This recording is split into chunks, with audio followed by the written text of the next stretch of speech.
Due to their content, some of these stories have remained restricted until now. I invite you to listen to Grim Secrets. My father had already been living in South Carolina, USA, for a year, where his brothers were waiting for him. He had tried to stay in our hometown with his tire repair shop right by the roadside until hardly anyone passed by anymore. He tried, I swear to you, he tried in many ways until nothing worked. Eventually, days would go by without a single customer, and when he did get some money from a simple repair, he had to use it to pay off debts at Dona Clarita's store, who always lent us money so we could eat, begrudgingly, but she always did. When he decided to move to the other side, he promised Dona Clarita that with his first paycheck, he would pay off his debts, as well as those left behind by his brothers. My father was always like that, the type of person who paid off other people's debts.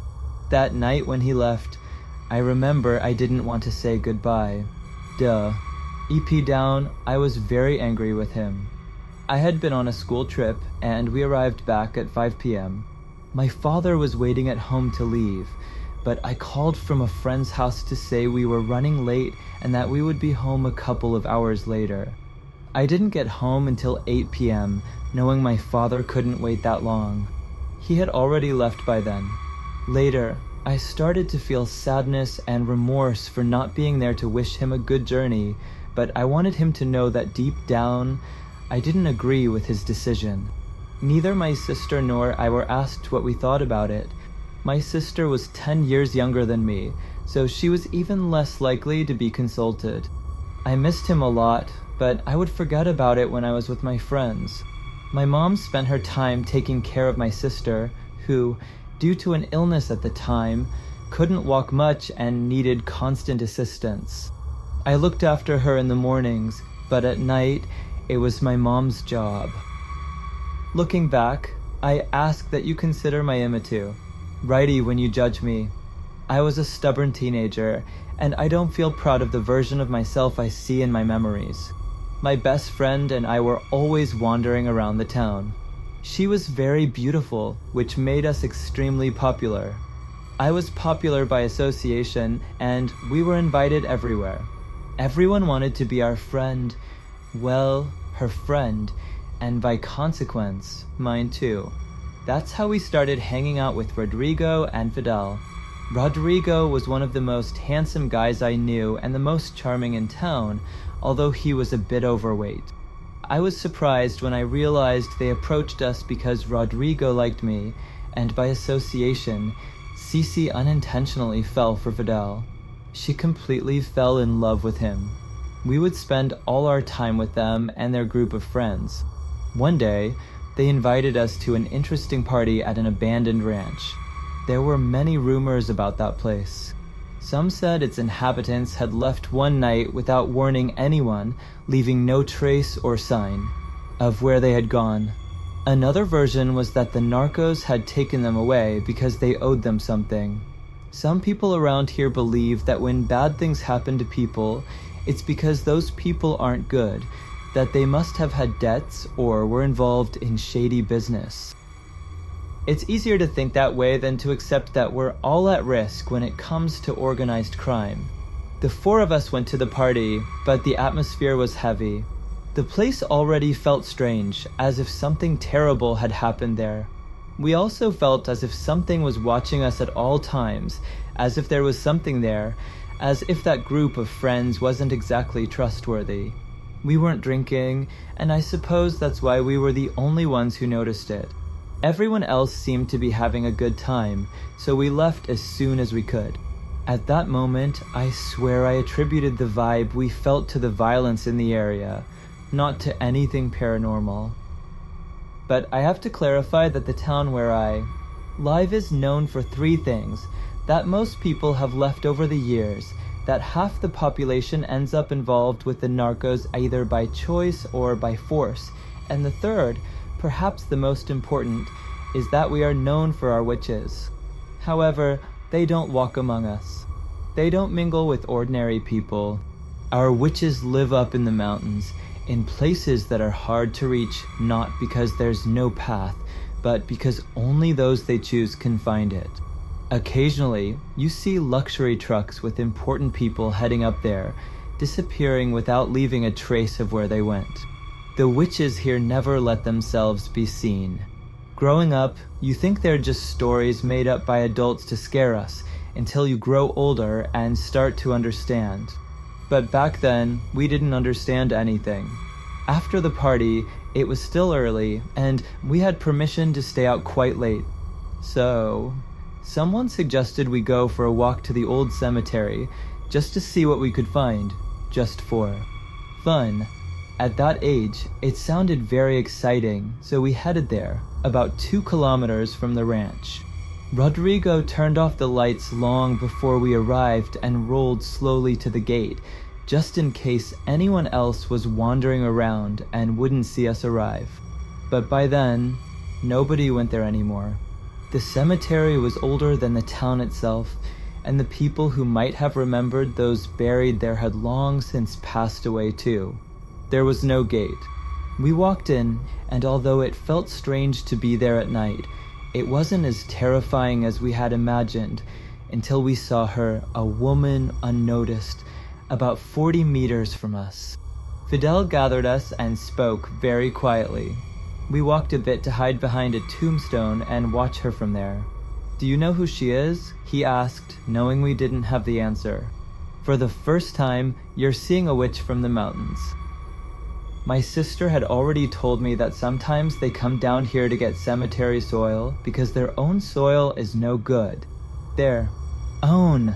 I asked. "Yes, their cemetery. Have you ever been up to the witches' cemetery?" Again, we all looked at him without the slightest idea of what he was talking about. "Well, where do they live? Where do they hide?" "Listen, not far from here, about half a kilometer away, there's a small cemetery with just a few tombs. Instead of crosses, they have satanic symbols. It's a witches' cemetery. They often go there to perform their rituals because it's a very powerful place that holds the spirits of those who have died. They stay there, but when they need cemetery soil, they come here to this one. They also take pieces of the dead when they need them." Cece started laughing. We had to hush her so that the woman, who had already moved away, wouldn't hear us. But Cece mocked Fidel's stories and asked how old he thought we were to believe in witches. "Oh, you don't believe me? You think these are just stories?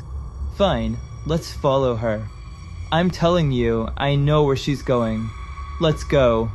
And they can stay in Rodrigo's car, ready to start it, because I swear we'll be running back. Cece agreed without hesitation, but I said no, I wanted to stay in the car with Rodrigo. We wanted to see too. I spoke for both of us, although by his expression, I realized Rodrigo was scared and would have preferred not to go. After what happened, we all would have preferred not to go. 10:32. So, quietly, without making any noise, we left the cemetery and started walking among the trees. There was no path, and at times, it seemed like the bushes were closing in, making a barrier to stop us from passing. But we managed to get through. I'm not sure if we only walked those 500 meters that Fidel had mentioned. It seemed much longer, but at the same time, we could see the town lights far in the distance, almost as if we could shout or signal for help. They seemed that close, but it was just an illusion caused by the thin fog that began to settle in. Suddenly, someone, I don't know if it was Rodrigo or Fidel, whispered that we should stop. They told us that they could see them. We all paid attention, and I could hear them before I saw them. In front of us was a dark field, barely the size of a couple of houses. Then I noticed wooden figures sticking out, marking tombs, and finally, we saw them, silhouettes dressed in black that blended perfectly with the darkness, like camouflage. There was no bonfire, no light, only the moon illuminating the scene. The woman we had seen in the cemetery was still wearing black, but now her long robe and veil made her face unrecognizable. I could tell there were others. They were very close, maybe 30 or 40 meters away. Fidel was the first to see that they were holding hands, and I tried to count them. There were 6 of them. They were holding hands, forming a circle, and it seemed they were chanting something, but in such a low voice that it was impossible to make out any words. At that moment, I remember Rodrigo hugged me as if to stop me from moving any closer. I felt his body trembling, but I didn't want to look at him. I just wanted to keep watching. I think we all had the same desire to see what was happening. We didn't understand what was going on, but it didn't matter. We just wanted to see. The witches suddenly stepped back and started forming a much larger circle than the first one. One of them entered the circle and began to dig, then pulled something out of the earth. When we realized what it was, we were shocked. It was a human arm and then the leg of a baby. They dug up half the body of a child, a very small one, perhaps no more than 2 or 3 years old. Someone grabbed my arm, but it wasn't Rodrigo, it was Cece. I didn't even realize when they pulled me back until we were almost at the cemetery. I saw Rodrigo and Fidel running in the distance. I felt that Cece was also holding back tears. We ran until we reached Rodrigo's car, and before we even got in, he had already started it. We jumped in without a word. We headed back, but instead of taking us home, Rodrigo drove us to the police station. We were going to tell them what had happened, but we changed our minds at the last minute. It was impossible to explain. We didn't even know what we had seen. Would anyone believe us? I didn't want to stay alone at home, so we all stayed in Rodrigo's car until morning. We finally returned at dawn, not having slept a wink. When we got home, I went to see my mom, but something strange had happened to my sister. She was feverish and delirious. When she saw me, she started screaming that she had seen them too, that they had come to get her. My mother tried to calm her down and comfort her, but I could see in her eyes that something was deeply wrong. This story is not about revenge or justice. It is about how our lives can change in an instant. When we encounter something we cannot explain, it leaves a mark on us that we can never erase. Since that day, my sister has never been the same. I believe the witches took something from her that night.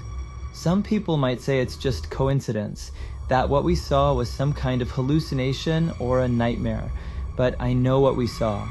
It was real, and it changed us forever. If you're listening to this, be careful.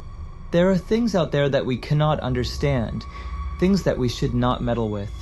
Some places are better left unexplored, and some mysteries better left unsolved.